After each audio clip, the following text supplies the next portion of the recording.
ओम शांति। आज 22 अप्रैल 2024 के मधुर महावाक्य मुरली का सार। मीठे बच्चे, सर्व का सद्गति दाता एक बाप है। बाप जैसी निष्काम सेवा और कोई भी नहीं कर सकता। प्रश्न, न्यू वर्ल्ड स्थापन करने में बाप को कौन सी मेहनत करनी पड़ती है?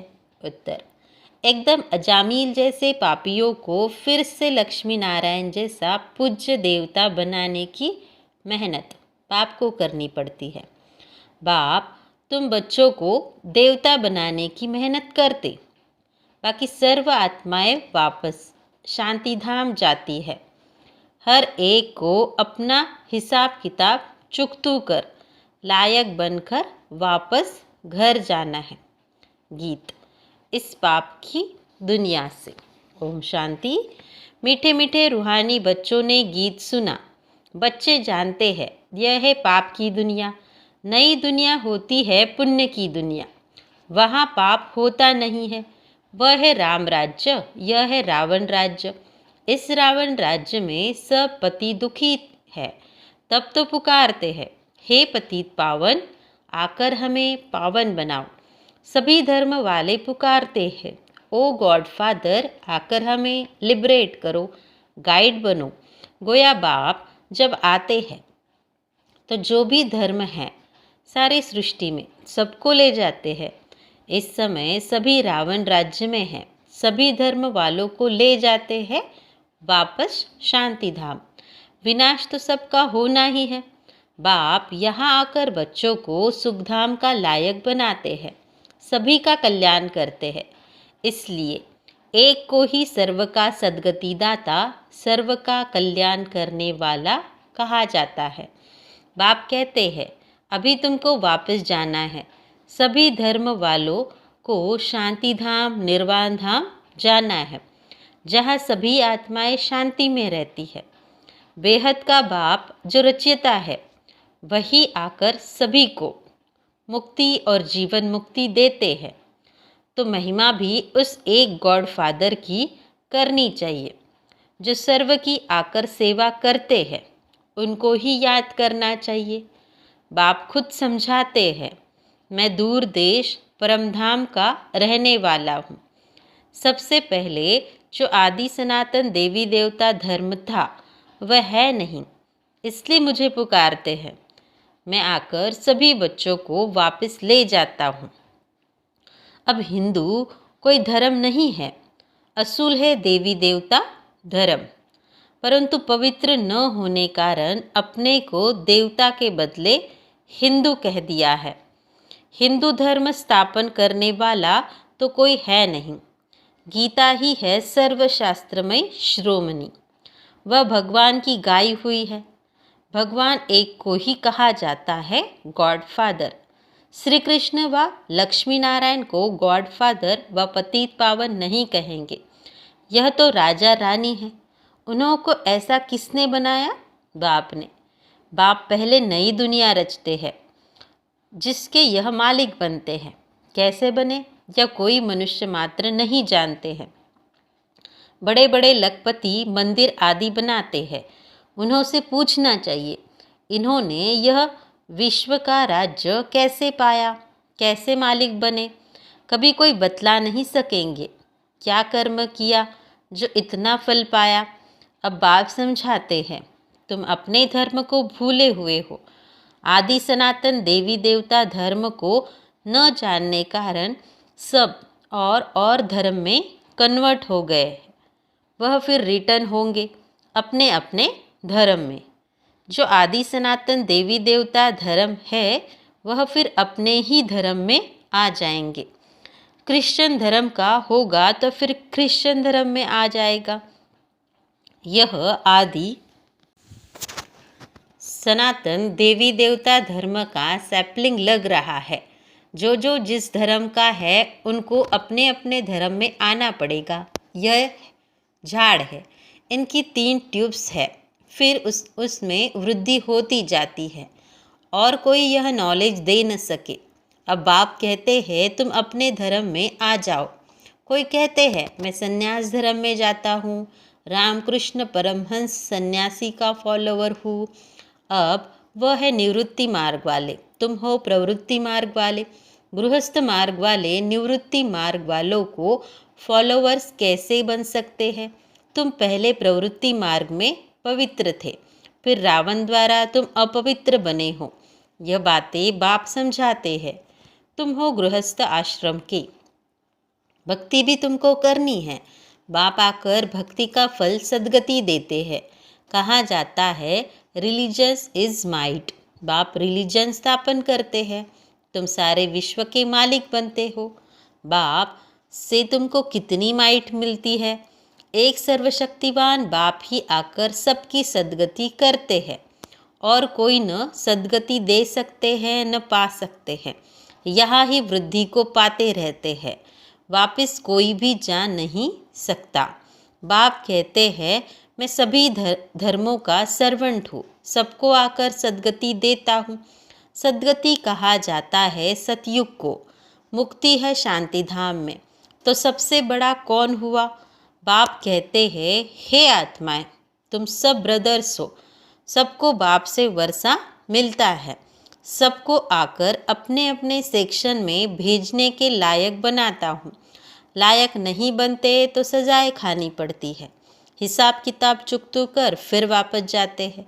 वह है शांति धाम और वह है सुख धाम। बाप कहते हैं मैं आकर न्यू वर्ल्ड स्थापन करता हूँ, इसमें मेहनत करनी पड़ती है। एकदम अजामिल जैसे पापियों को आकर ऐसा देवी देवता बनाता हूँ। जब से तुम वाम मार्ग में गए हो तो सीढ़ी नीचे उतरते आए हो। यह 84 जन्मों की सीढ़ी है ही नीचे उतरने की। सतो प्रधान से सतो रजो तमो, अभी यह है संगम। बाप कहते हैं मैं आता ही एक बार हूँ, मैं कई इब्राहिम बुद्ध के तन में नहीं आता हूँ, मैं पुरुषोत्तम संगम युग पर ही आता हूँ। अब कहाँ जाता है फॉलो फादर? बाप कहते हैं तुम सब आत्माओं को मुझे ही फॉलो करना है। मामेकम याद करो तो तुम्हारे पाप योग अग्नि में भस्म होंगे। इसको कहा जाता है योग अग्नि। तुम हो सच्चे सच्चे ब्राह्मण, तुम काम चिता से उतर ज्ञान चिता पर बैठते हो। यह एक ही बाप समझाते हैं। क्राइस्ट बुद्ध आदि सब एक को याद करते हैं, परंतु उनको यथार्थ कोई जानते नहीं। अब तुम आस्तिक बने हो। रचता और रचना को तुमने बाप द्वारा जाना है। ऋषि मुनि सब नेति नेति कहते थे, अब नहीं जानते, हम नहीं जानते। स्वर्ग है सचखंड, दुख का नाम नहीं। यहाँ कितना दुख है, आयु भी बहुत छोटी है। देवताओं की आयु कितनी बड़ी है। वह है पवित्र योगी, यहाँ है अपवित्र भोगी। सीढ़ी उतरते उतरते आयु कमती होती जाती है, अकाले मृत्यु भी होती रहती है। बाप तुमको ऐसा बनाते हैं जो तुम 21 जन्म कभी रोगी नहीं बनेंगे। तो ऐसे बाप से वर्षा लेना चाहिए। आत्मा को कितना समझदार बनना चाहिए। बाबा ऐसा वर्षा देते हैं जो वहाँ कोई दुख नहीं। तुम्हारा रोना चिल्लाना बंद हो जाता है। सब पाठधारी है। आत्मा एक शरीर छोड़ दूसरा लेती है, यह भी ड्रामा। बाबा कर्म अकर्म विकर्म की गति समझाते हैं। ब्रह्मा का दिन और रात गाई हुई है। ब्रह्मा का दिन रात 100 ब्राह्मणों का। अब तुम्हारा दिन होने वाला है। महाशिवरात्रि कहते हैं। अब भक्ति की रात पूरी हो, ज्ञान का उदय होता है। अब है संगम। तुम अब फिर से स्वर्गवासी बन रहे हो। अंधियारी रात में धक्के भी खाए, टिप्पण भी घिसाई, पैसे भी खलास किए। अब बाप कहते हैं मैं आया हूँ तुमको शांति धाम और सुख धाम में ले जाने के लिए। तुम सुख धाम के रहवासी थे, 84 जन्म के बाद दुख धाम में आकर पड़े हो। फिर पुकारते हो बाबा आओ इस पुरानी दुनिया में। यह तुम्हारी दुनिया नहीं है। तुम अब योग बल से अपनी दुनिया स्थापन कर रहे हो। तुमको अब डबल अहिंसक बनना है। न काम कटारी चलानी है, न लड़ना झगड़ना है। बाप कहते हैं मैं हर 5000 वर्ष के बाद आता हूँ। यह कल्प 5000 वर्ष का है, न कि लाखों वर्ष का। अगर लाखों वर्ष का होता तो फिर यहाँ तो बहुत आदमशुमारी होती, गपोड़े लगाते रहते। इसलिए बाप कहते हैं मैं कल्प कल्प आता हूँ।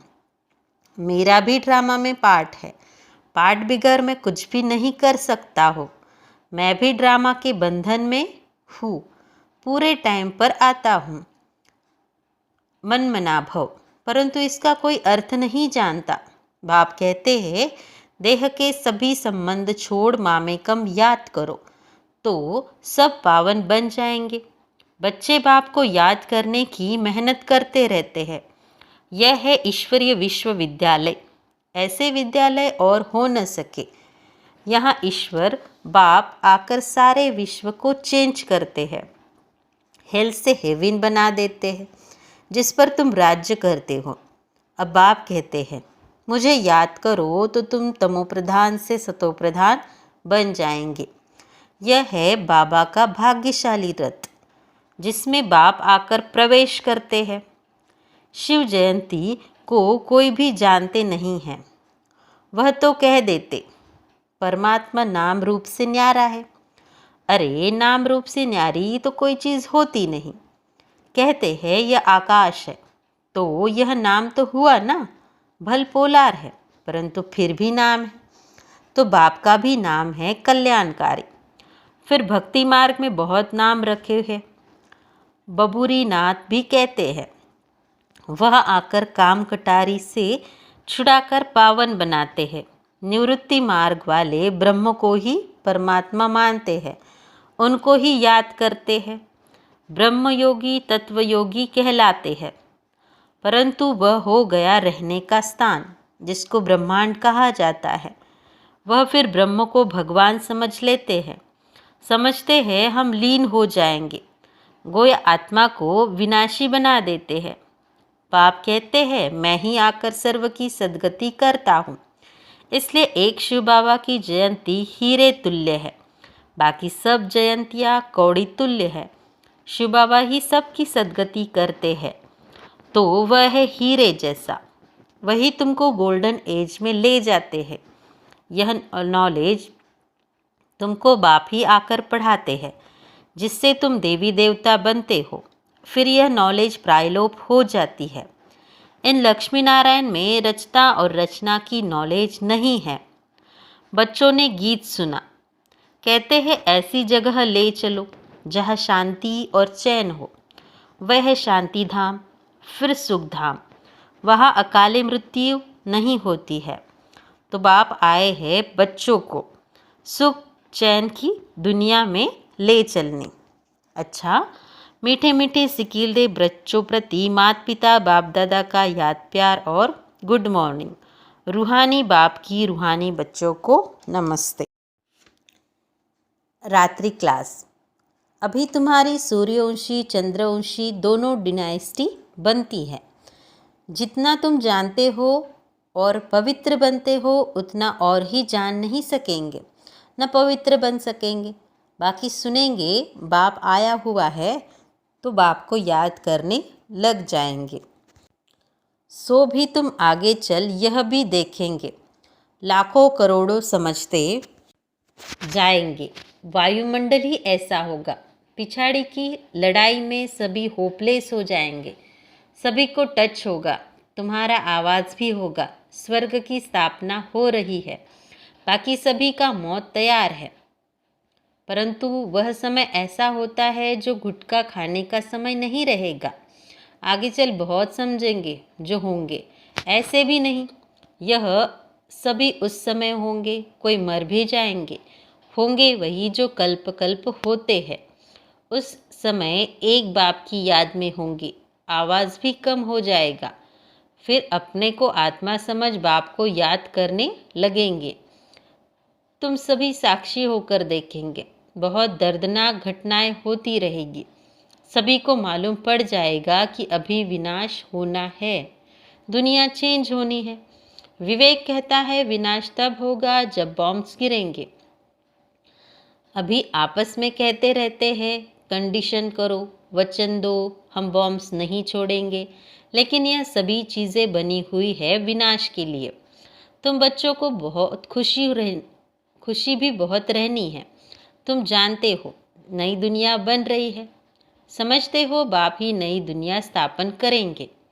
वहाँ दुख का नाम नहीं होगा, उसका नाम ही है पैराडाइज, जिसको तुमको निश्चय है कि वैसे आगे चल बहुतों को होगा। क्या होता है? जिनको अनुभव पाना है वह आगे चलकर बहुत पाएंगे। पिछाड़ी के समय यात्रा में भी बहुत रहेंगे। अभी तो समय पड़ा है, पुरुषार्थ नहीं करेंगे तो पद कम हो जाएगा, पुरुषार्थ करने से पद भी अच्छा मिलेगा। उस समय तुम्हारी अवस्था भी बहुत अच्छी होगी, साक्षात्कार भी करेंगे। कल्प कल्प जैसे विनाश हुआ है वैसे होगा। जिनमें निश्चय होगा, चक्र का ज्ञान होगा, वह खुशी में रहेंगे। अच्छा रूहानी बच्चे, गुड नाइट। आज धारणा के लिए मुख्य सार। पहला, डबल अहिंसक बन योग बल से इस हेल को हेवन बनाना है। तमो प्रधान से सतो प्रधान बनने का पुरुषार्थ करना है। दूसरा, एक बाप को पूरा पूरा फॉलो करना है। सच्चा सच्चा ब्राह्मण बन योग अग्नि से विकर्मों को दग्ध करना है। सबको काम चिता से उतार ज्ञान चिता पर बिठाना है। वरदान, निस्वार्थ और निर्विकल्प स्थिति से सेवा करने वाले सफलता मूर्त भव। अर्थ, सेवा में सफलता का आधार आपकी निस्वार्थ और निर्विकल्प स्थिति है। इस स्थिति में रहने वाले सेवा करते स्वयं भी संतुष्ट और हर्षित रहते और उनसे दूसरे भी संतुष्ट रहते। सेवा में संगठन होता है और संगठन में भिन्न भिन्न बातें, भिन्न भिन्न विचार होते हैं, लेकिन अनेकता में मूंझो नहीं। ऐसा नहीं सोचो किसका माने किसका नहीं माने। निस्वार्थ और निर्विकल्प भाव से निर्णय लो तो किसी को भी व्यर्थ संकल्प नहीं आएगा और सफलता मूर्त बन जाएंगे। स्लोगन, अब सकाश द्वारा बुद्धियों को परिवर्तन करने की सेवा प्रारंभ करो। अच्छा, ओम शांति।